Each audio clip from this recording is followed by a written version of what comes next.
Just Tips. Today we're going to be making short ribs of beef. We're going to braise those short ribs. Now braising is the technique of cooking something for a very, very long time in moist heat. You're actually roasting in the oven and also cooking with a lot of moisture.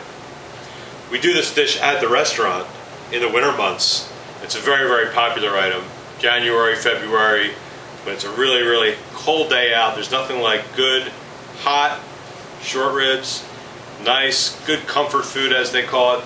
We serve them with mashed potatoes at the restaurant. People just love them. So for our short ribs, we're going to need, these are 12 large short ribs. You can get these short ribs usually at your butcher. A lot of supermarkets now are starting to carry them. And we use the full pieces. You can actually even take this and cut this in half if you're making a very, very small batch in a very, very small pan. These are plum tomatoes, canned plum tomatoes that I like to use.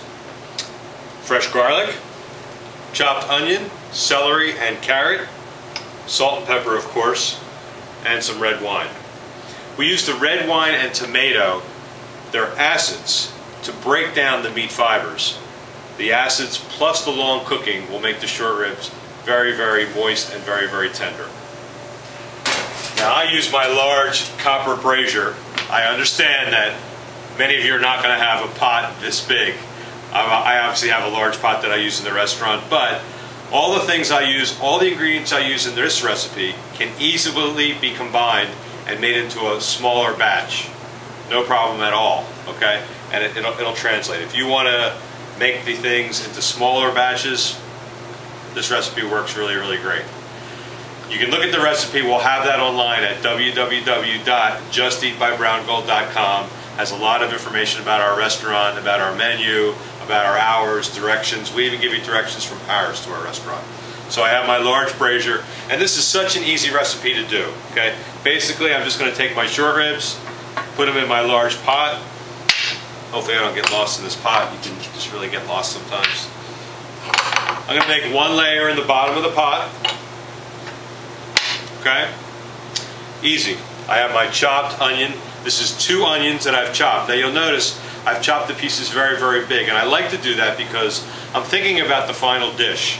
And when I have the final dish and the vegetables are all roasted, I really want to see the vegetables on top of the short ribs, so I'm going to make them really into large pieces. So the onion all around, okay? Chopped celery, okay? I've used the big ribs of the celery. I've saved the bottom and the inside of the celery for a stock that I'll make later, but I'm using the nice pieces here. I put those in. Again, large pieces, because I want those to show up in the final product. And the same thing with carrot. This is 1 large carrot. Incidentally, I've used 4 ribs of celery. This is 1 large carrot. It's a very large carrot, and I'll show you. I've cut it from actually a carrot that's this big. A lot of times you won't find them this big in your supermarket. So, you know, you can use 2 or maybe even 3 carrots sometimes. But just remember, large pieces, okay, on top.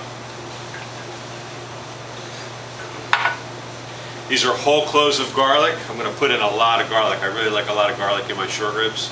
This is about a dozen cloves of garlic. Okay.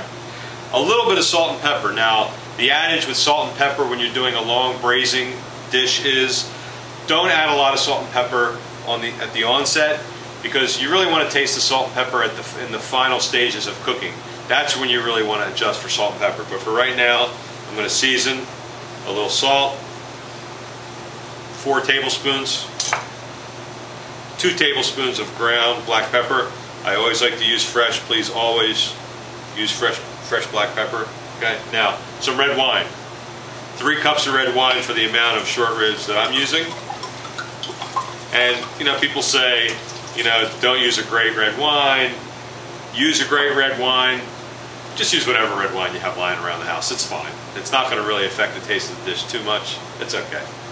And these are our plum tomatoes, probably supermarket size, like a can that's about that tall and you know that much around.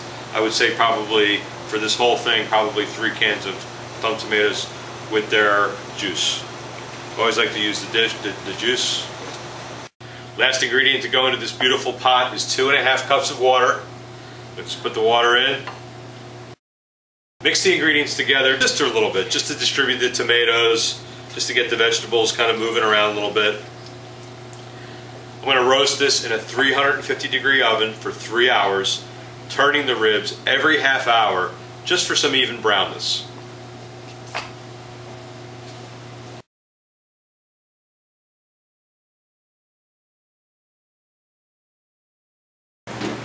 It's been 3 hours. I've turned the ribs 6 times, and now it's time to show what we've got as the finished product. I've got the ribs in here, okay? First thing I'm going to do is I'm going to taste the broth. Remember I talked about salt and pepper in the beginning of the video. Now I'm going to show you, I'm just going to get my spoon in here, okay?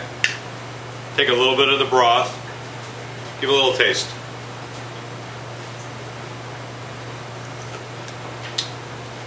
Good, I think it still needs a little bit of salt and pepper. So, again, I'm going to add just a little salt, a little bit of pepper,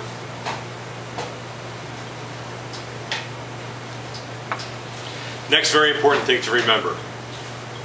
When you pull the short ribs out of the oven, let them rest for about a half hour. When they first get pulled out of the oven, they're at their hottest and they're going to fall apart. So, in order for them to be able to be brought from the pot to the plate, it's a lot easier if you let them rest for a half hour. They will stay warm, don't worry about that. What I have here is a plate of our new potatoes. These are actually Red Bliss new potatoes. They're mashed, a little bit of cream, a little bit of butter, a little salt and pepper, a little bit of garlic, okay? I take my ribs out of the pot. Great presentation. I'm going to leave one here. One there.